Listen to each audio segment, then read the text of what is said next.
Tierra, un espacio para los libros y la poesía.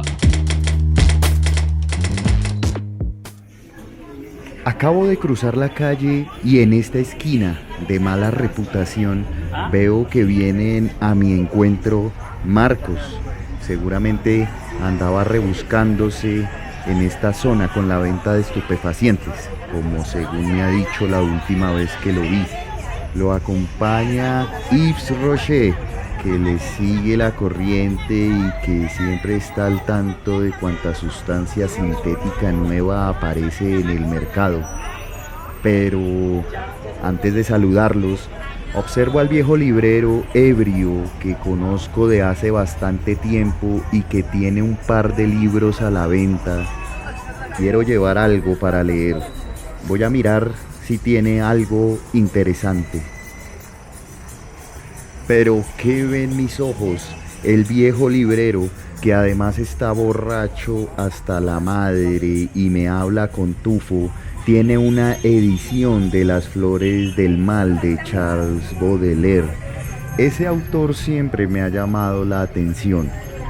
Pero no solo tiene Las Flores del Mal, tiene otro libro llamado Pequeños Poemas en Prosa y El Spleen de París y los Paraísos Artificiales.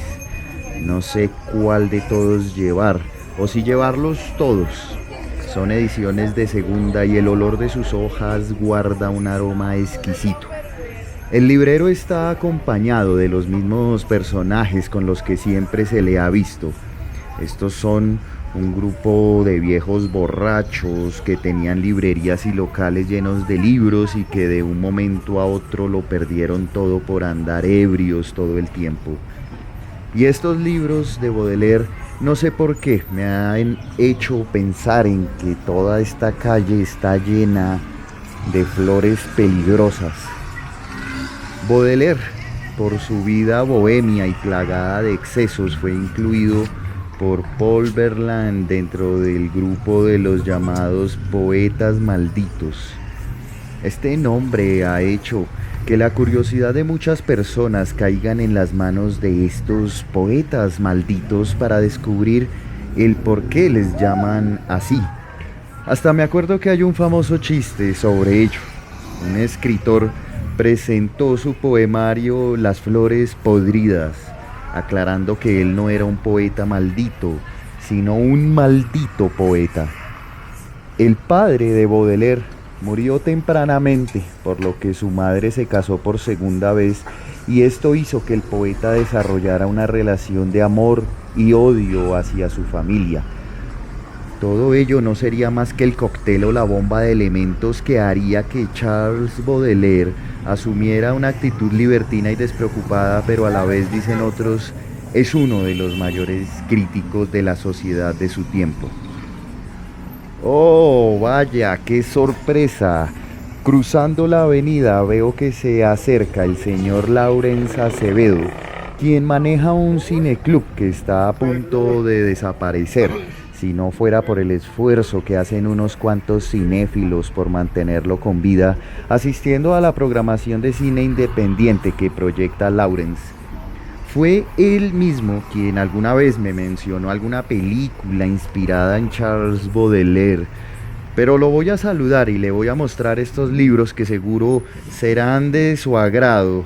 Y también vienen a nuestro encuentro Marcos e Yves Rocher, que seguro también nos dirán algún dato sobre este autor. Laurence, mire lo que me encontré aquí, el poeta maldito por excelencia. ¿Recuerda que alguna vez usted me mencionó algo sobre esta persona?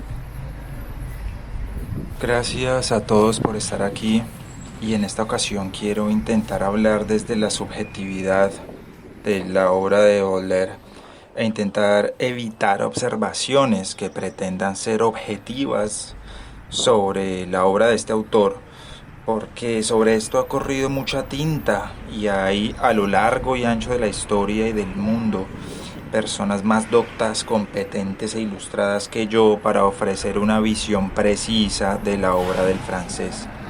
Entonces diré inicialmente lo que la obra de Baudelaire ha significado en mi vida. Por allá en los años 90, cuando al respaldo del Museo de Arte Moderno de Bogotá había una pequeña sala de cine llamada Los Acevedo, caí en manos de Las Flores del Mal, en una maravillosa traducción de Andrés Holguín, que a mi juicio sigue siendo la traducción más musical de Baudelaire al castellano, editada por Colcultura.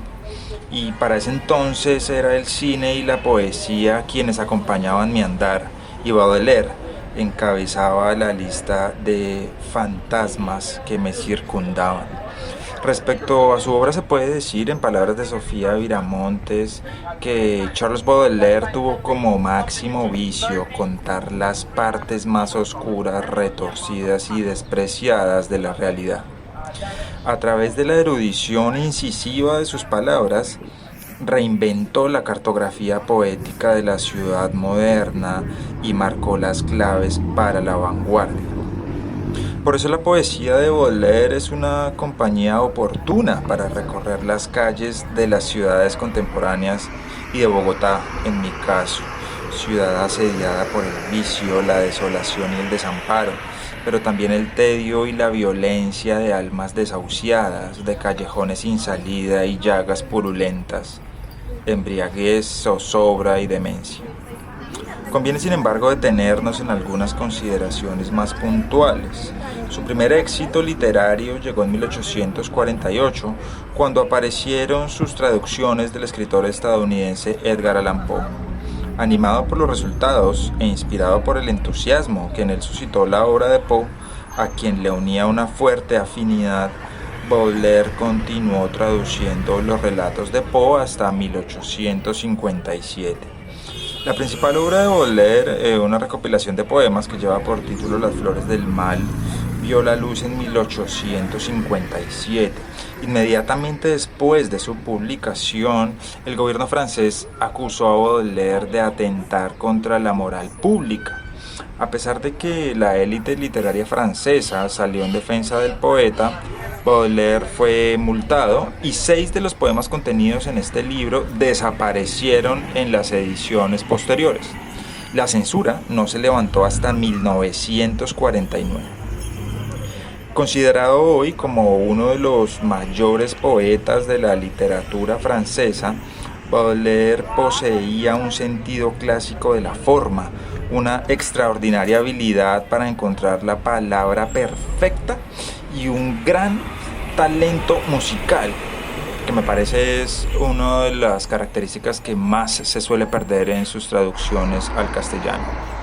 Escribió algunos de los poemas más bellos e incisivos de la literatura francesa, y su originalidad, que causaba tanto asombro como malestar, le hace merecedor de un lugar al margen de las escuelas literarias dominantes en su época. Y en lo que a mí respecta, entre los devenires de la calle 26 en el centro de Bogotá, donde otrora se proyectaran maravillosos filmes en el espacio íntimo de la sala Los Acevedo, y las tertulias de embriaguez y locura en las que recorríamos las calles con algunos compañeros de andar, Baudelaire siempre dejó su maravillosa impronta en los espíritus atormentados de quienes nos refugiamos en la poesía. Y es por eso que el día de hoy nos remitimos nuevamente a la maravillosa y venenosa fantasía de sus letras. Me quedan retumbando sus palabras en la cabeza, Lawrence. Permítame, me meto las manos a los bolsillos y miro para atrás, no sea que nos vengan siguiendo. Cuando Charles Baudelaire publica de manera anónima Las Flores del Mal, se desata un proceso en contra del autor, pero además Madame Sabatier reconoce algunos poemas que él le había enviado. Identificado así su anónimo admirador, ella a su vez se interesa vivamente por el poeta, lo que produce un breve idilio que se quiebra rápidamente.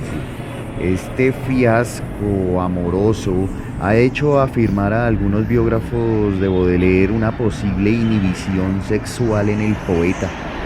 Sin embargo, el resto de su vida y su larga relación con Jean Duval, a quien su amigo, el pintor Edouard Manet, pintara en 1862 en su obra La amante de Baudelaire reclinada, y quien era además, según dicen algunos, la mujer que más amó el poeta después de su madre.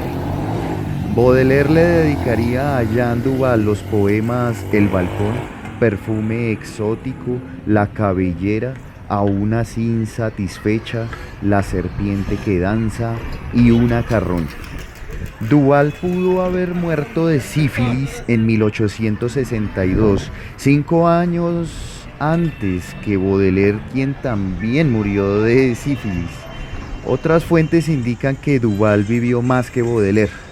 Nadar, a quien se le deben algunas fotografías de Baudelaire, ya que eran amigos, señaló que había visto por última vez a Duval en 1870 en muletas, padeciendo fuertemente de sífilis. Y es que en Baudelaire se encuentran algunos rasgos como la timidez sexual, sentimental y social, nos comenta el traductor de su obra, Andrés Holguín. Esa timidez probablemente era la que lo hacía buscar siempre las compañías femeninas más vulgares. Esa timidez también le hace socialmente desagradable, inadaptado, y al reaccionar se torna irascible y violento. Sus reacciones son las de un tímido. Es posible, dicen los críticos, que esa misma timidez sea el origen de su obra poética. Alrededor de 1862 Baudelaire presentaba su candidatura a la Academia Francesa, pero retira su postulación al no haber ninguna posibilidad de ser elegido. En 1866 sufre un ataque de afasia y parálisis general. El gran poeta hace pensar en Beethoven sordo y en Nietzsche loco, ya que su estado es el de un muerto en vida. Finalmente la muerte le puso fin a este sufrimiento el 31 de agosto de 1867. Las monjas mandaron a exorcizar la habitación donde murió. A Baudelaire se le acredita haber inventado el término modernidad para designar la experiencia fluctuante y efímera de la vida en la metrópolis urbana y la responsabilidad que tiene el arte de capturar esa experiencia. Un movimiento como el surrealismo debe su proyección a su influencia. Si bien nunca se manifestó por parte de los poetas identificados con este movimiento una admiración desmedida por Baudelaire, y en algunos casos han expresado un tenue rechazo, la influencia del poeta parisino es indiscutible, como reconoce André Breton en una de sus correspondencias. Con el Spleen de París y sus onirocríticas se inauguró el surrealismo, para luego, décadas después, despertar nuevamente. Pero ya quiero escuchar algo del propio Baudelaire mientras nos vienen a la memoria otras historias y anécdotas del poeta. Yves Rocher, será usted quien nos leerá el poema El pastel, que ha salido al azar en las páginas de este libro que recién he comprado, donde el librero borracho. Adelante. La letra excavada.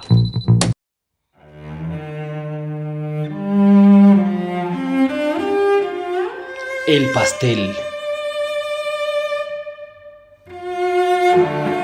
Viajaba. El paisaje en medio del cual me había colocado tenía grandeza y nobleza irresistibles. Algo de ella se comunicó sin duda en aquel momento a mi alma.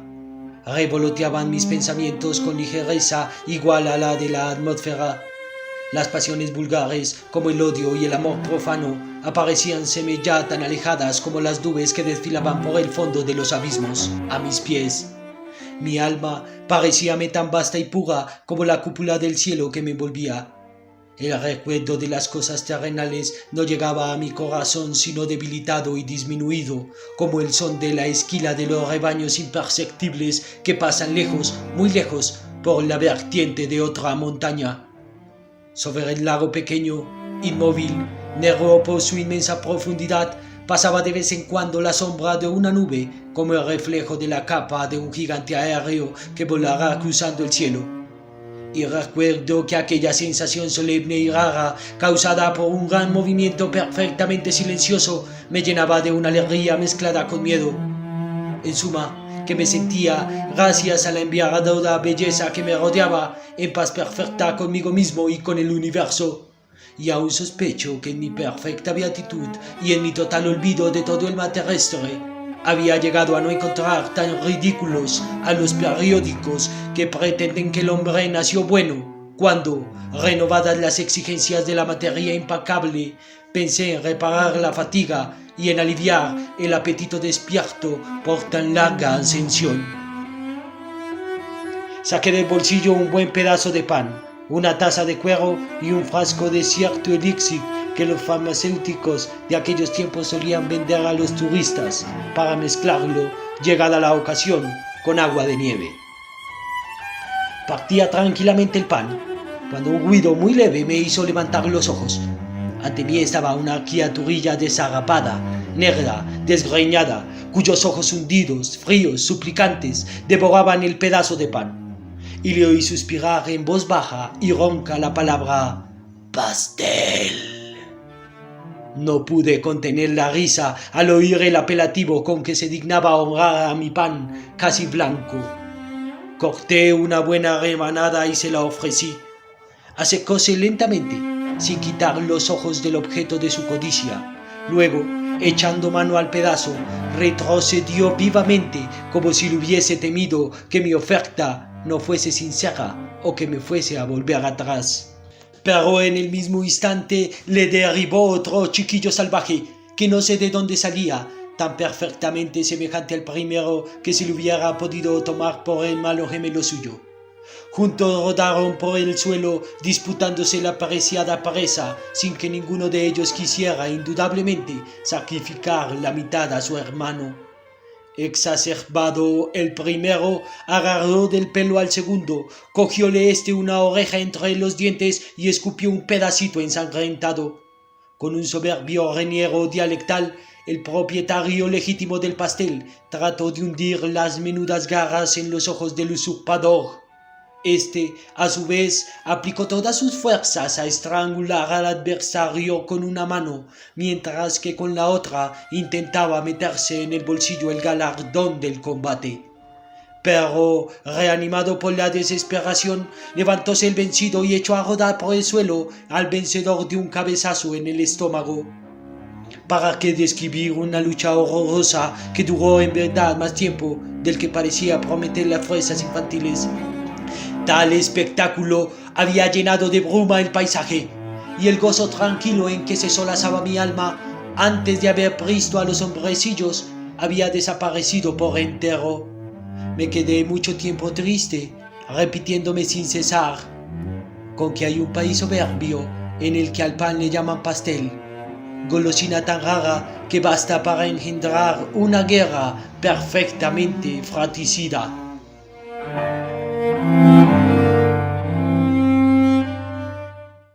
El poema que acabamos de escuchar en la voz de Yves Rocher se encuentra publicado en los pequeños poemas en prosa de Baudelaire. Me ha hecho imaginar al autor moviéndose por los bajos fondos y mostrando sus estrafalarias y delirantes modas de dandy en un mundo de bohemia tóxica y alucinante.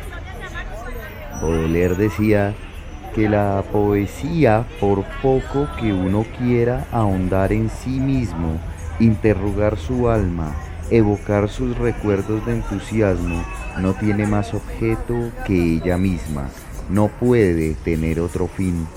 Y ningún poema será tan grande, tan noble, tan verdaderamente digno de este nombre como aquel que haya sido escrito únicamente por el placer de escribir un poema. Hay en toda la obra de Baudelaire, ya sea en verso o prosa, más allá de su tremenda angustia, un nítido mensaje de exactitud, de fidelidad consigo mismo. Prescindiendo de sus farsas personales, lo que él pretende es asir su propia esencia y llegar sincera y claramente al oscuro fondo de sí mismo, tocando su absoluto. Quiero invitarlos, señores, a que cambiemos de acera y discutamos en torno al poema que acabamos de escuchar. ¡A profundidad! Marcos, ¿cuál es su interpretación sobre este poema? Rey de la verbena, ¿cómo me le va? Pláceme oírlo, pláceme verlo. ¿Cómo va la rumba? ¿Cómo va el carnaval? Ya sabe que si me necesita me encuentra. Pues miren, yo ante todo como que voy a hacer una interpretación de este poema que es azarosa y seguramente carece de rigurosidad poética, pero no tiene otro objetivo más que el de compartir unas palabras, unos pensamientos acerca del poema mientras nos damos un bote por la ciudad. Fíjense, el primer elemento que se fija en mi atención es la voz narradora.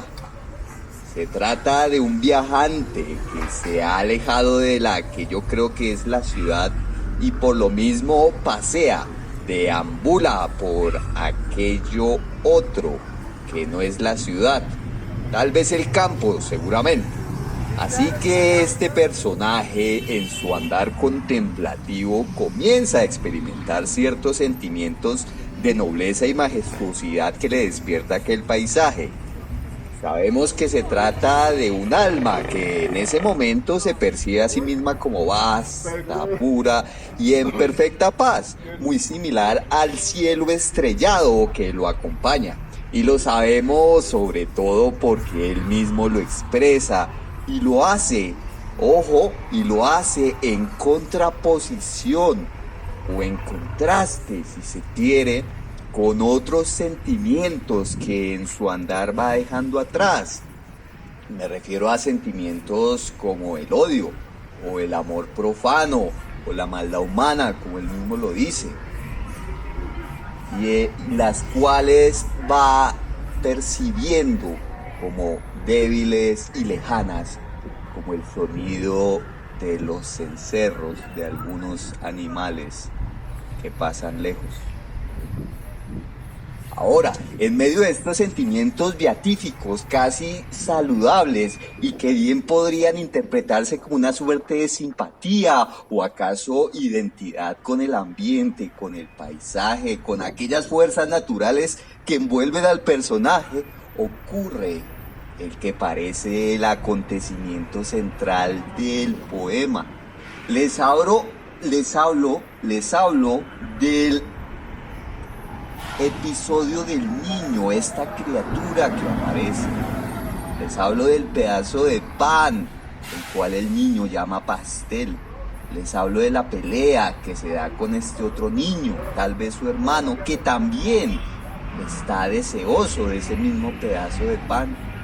Y finalmente de los pedazos esparcidos por el suelo, acontecimiento a partir del cual el personaje concluye que hay un país soberbio donde el pan se llama pastel, golosina tan rara que basta para generar una guerra perfectamente fratricida.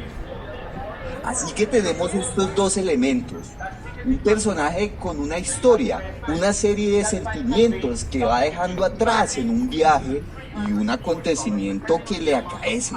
Estos dos elementos me llevan a pensar que este poema es una alegoría a la miseria de la condición humana, miseria de la que por cierto está muy convencido el narrador y que se va poniendo en duda mientras se va adentrando en aquel otro paisaje natural que no es el paisaje de la ciudad.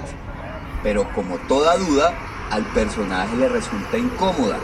De ahí que con cierta satisfacción concluya que aquel paisaje es propio de un país soberbio y por ende que todos aquellos sentimientos de beatitud, paz e identidad de su alma con la cúpula celeste, con el universo, no son sino ficciones que lo distraen de la verdadera condición humana, que tras la lucha por el pedazo de pan se manifiestan.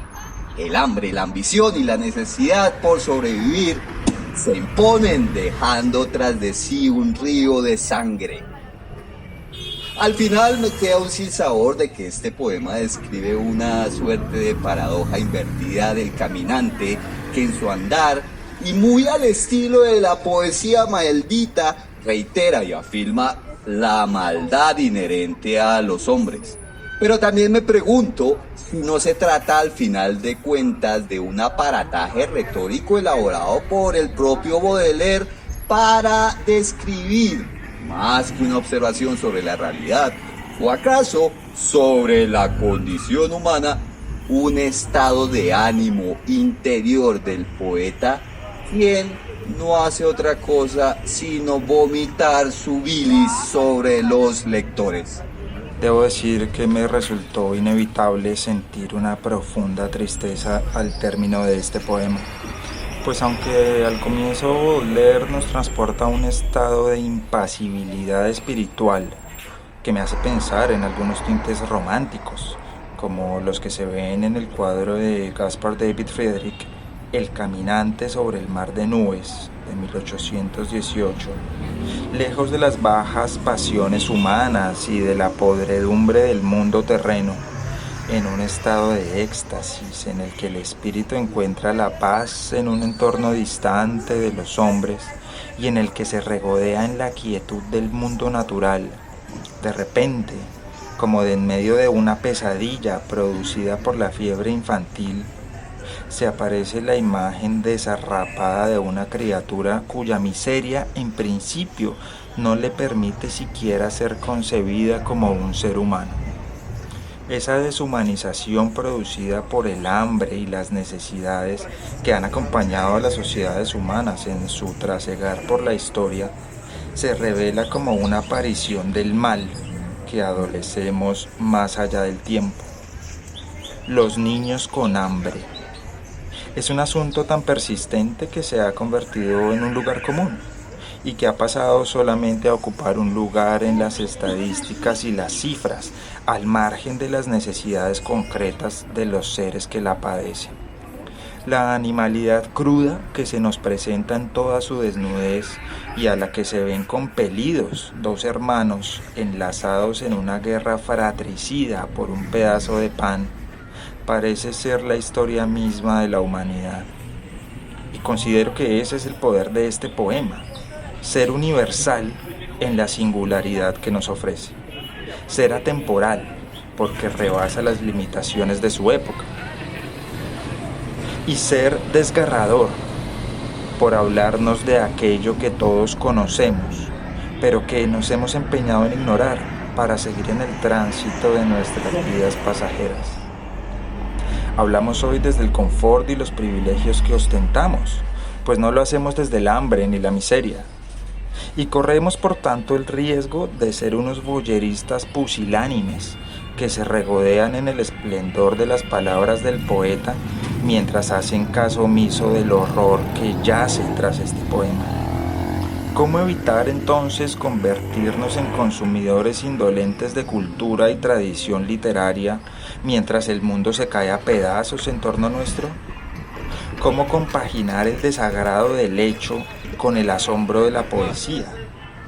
Baudelaire nos plantea esta cuestión, pues nos presenta de forma inquietantemente bella el horror del hambre infantil y la disposición humana al asesinato del propio hermano por la obtención de un bien material, del que algunos han sido sistemática e históricamente despojados. Quizás no hubiese sido la intención del poeta, pero considero que es posible pretender hoy, en el mundo que habitamos, que la poesía sirva para exhortar nuestro espíritu a visibilizar estas condiciones de miseria y propender desde el desprecio y el asco por lo que es, a la construcción de un entorno en el que las cosas tomen un rumbo tal, en el que comer no implique convertirse en asesino. Es decir, que podamos habitar un mundo donde los vientres estén llenos, sin que sea necesario tener las manos ensangrentadas. Me parece, señor Acevedo y Marcos, que ustedes dos congenian con la idea de la representación de la miseria que se encuentra en el poema. Y esto me hace recordar a las películas de Víctor Gaviria o las películas de Mayolo. Por eso a usted también, a los dos, quiero leerles, compartirles un poema que escribí esta mañana cuando me enteré que me invitaban al programa para hablar de este poema. El hueco, la lucha por el mendrugo, el pan, que antes alentaba movimientos solidarios, hoy son tierras baldías con cría, venta y crimen de ganado. El burgués seguramente quiere una empleada del servicio rubia, pero la tómbola le dio a un príncipe etíope una niñera de Aviñón. La desigualdad, la anguila eléctrica en mitad del ombligo. El apoderado no puede con la furia de la naturaleza, pues en ella hay otras sombras que se han apropiado de las calles. El pastel no tiene festejados sino hermanos hambrientos, con el mismo rostro de desgracia, siameses enfrentados a un mismo plato vacío, chispas en la boca del estómago. Baudelaire, misógeno, antisemita, revolucionario, provocador, místico, en este poema retrata la miseria humana solo comparable con algunas líneas de su también poema Acabemos con los pobres. Por eso no estoy de acuerdo con ese tonillo compasivo en la interpretación de Laurens, pues si bien es cierto que en el pastel se retrata la disputa a muerte de un par de criaturas infantiles por un pedazo de pan, creo que el poeta, haciendo acopio de aquello del arte por el arte, le interesa plantear una realidad interior atravesada por los símbolos de la infancia, tal vez de los lectores mordaces y devoradores que nos entregamos al texto desde el tedio y el aburrimiento que nos provoca la ciudad. Percibo en algunos de sus comentarios cierta ira, cierto descontento y furia. Y es que Baudelaire también tuvo un momento en el que, inspirado por la revolución y su apoyo a la República, pedía en las barricadas que ahorcaran a su padrastro, que era un militar de la alta sociedad y con quien el poeta siempre había tenido una mala relación desde que era muy joven. Señores, crucemos por este pasaje para observar algunas antigüedades. Biblioteca Espacial Internacional. Si ustedes me preguntan por algunas referencias bibliográficas o acaso históricas del propio Baudelaire, pues en este momento se me viene a la cabeza el episodio especialmente memorable de la novela El juguete rabioso de Roberto Arlt, en donde los protagonistas roban una biblioteca y entre los tomos que se guardan está un volumen de los poemas de Baudelaire.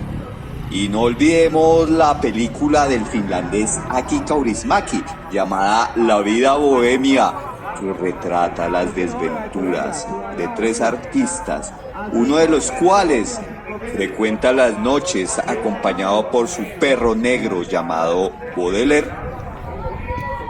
Ahora bien, particularmente este poema me evoca un pasaje de la novela Los Miserables, en donde Jean Valjean, en su camino también por la pradera, roba una moneda a Petit Gervais, aquel chico que se ganaba la vida como desollinador, lo cual marca un giro en su vida. Y quisiera agregar a esta asociación el cuadro de Goya titulado Duelo a garrotazos de 1820 o 1823, no recuerdo bien, que es una de sus denominadas pinturas negras, en donde vemos a dos hombres luchando a bastonazos en medio de un paraje desolado y enterrados hasta las rodillas, y que refleja la eterna guerra entre los hombres, ya por las disputas políticas, ya por la implacable muerte que es nuestra vida. Enterrados hasta las rodillas, estas criaturas no tienen otra manera de levitar sino es en el conflicto. La pintura prima la sombra y la distorsión, y apenas hay contrastes o claroscuros. Además de estos duelistas, en la pintura podemos ver un atardecer que se presenta tras unas nubes que nos indican una lluvia previa, y un paisaje que nos confirman que estamos en un paisaje rural. Vale la pena decir que esta obra presenta una composición atípica, pues los duelistas no se encuentran en el centro de la pintura, sino a la izquierda, creando una perfecta armonía entre las nubes y las montañas, motivo por el cual no se puede decir que esta sea una obra costumbrista o acaso una obra paisajista, ya que envuelve elementos propios de la pintura barroca, romántica e impresionista, y anuncia características del que será el futurismo y el expresionismo, mis compañeros. Las asociaciones que hace Marcos, a quien noto un poco acelerado, me han hecho también recordar las palabras que alguien diría sobre Charles Baudelaire. Estas hablan sobre la desesperación y el spleen que conviven con la afirmación vigorosa de la misión del poeta. Es un albatros cuyas alas gigantes no lo dejan andar. El poeta está condenado a claudicar en la marginalidad de la sociedad moderna, que no reconoce sus facultades de elevación, pero solo él posee el código para descifrar los bosques de símbolos y lanzar al lector a una invitación al viaje que lo lleve a continentes lejanos sin moverse de su silla. Víctor Hugo era una figura imponente, Marcos, de la literatura francesa. Dominaba la novela, el poema, el panfleto y el discurso político. Con Baudelaire el poeta se singulariza, se vuelve un guía radiante e impredecible. Pero, señores, y también a usted le hablo, señor Yves, tengamos cuidado, no sea que nos metamos en algún barrio caliente o crucemos alguna frontera invisible y quedemos marcados bajo los ojos o la mirada de alguna banda criminal. Los invito a que andemos con cautela por estos pasajes y disfrutemos del paisaje que se observa a esta hora de la tarde. Correspondencia de alto rendimiento. Bonjour, je suis François de Lille. Je suis un ingénieur informaticien qui travaille à Melbourne en Australie. Je vous invite à écouter Levitando Barro Tierra. C'est un podcast en espagnol. C'est une bonne façon de pratiquer l'espagnol et de profiter de poésie et de description de poètes. Saludamos a nuestro oyente François, quien además nos dice, recomienda nuestro programa Levitando Bajo Tierra entre sus amigos franceses, para acercarse de alguna manera al idioma español. Pero quisiera que fuera el señor Yves Rocher, que también tiene en su sangre algo de francés y argentino, que por favor nos comente más datos sobre nuestro autor invitado el día de hoy, Charles Baudelaire.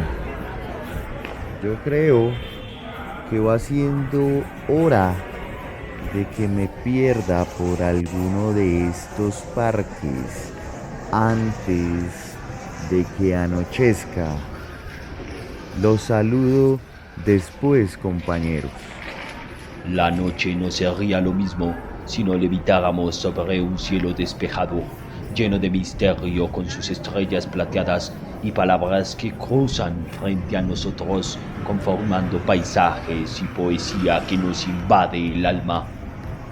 En Levitando bajo tierra, la poesía en voz alta nos permite ver que nazcan flores de un puñado de tierra. Sabemos que este programa no solo lo escuchan las amantes de la palabra dicha y escrita, sino también deportistas, abogados y call center, pero también bailarinas y bailarines. De modo que los invito a bailar esta noche. Traigo tijeras y colores.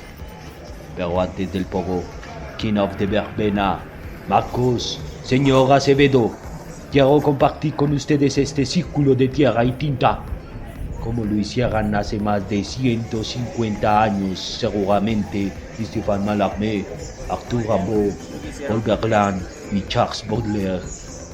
Un fragmento del relato titulado La Fanfarlo, del escritor que nos convoca hoy, quien aprovechó su aguda capacidad crítica para reflexionar acerca de los distintos lenguajes del arte, como la pintura y la música de su tiempo.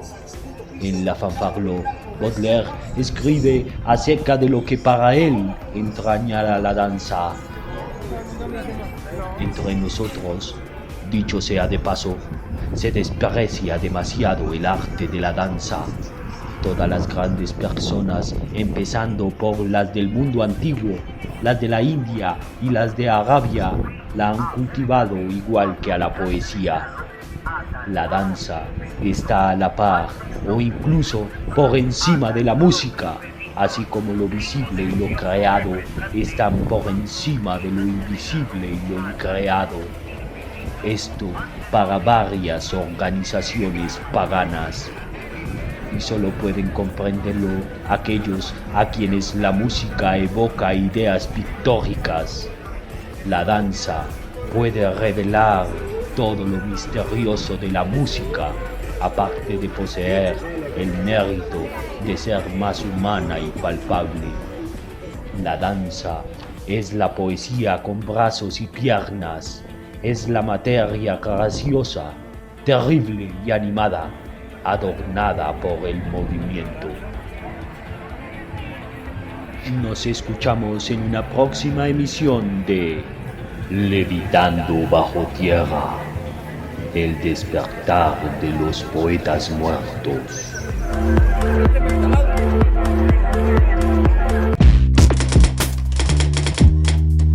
Levitando bajo tierra, un espacio para los libros y la poesía.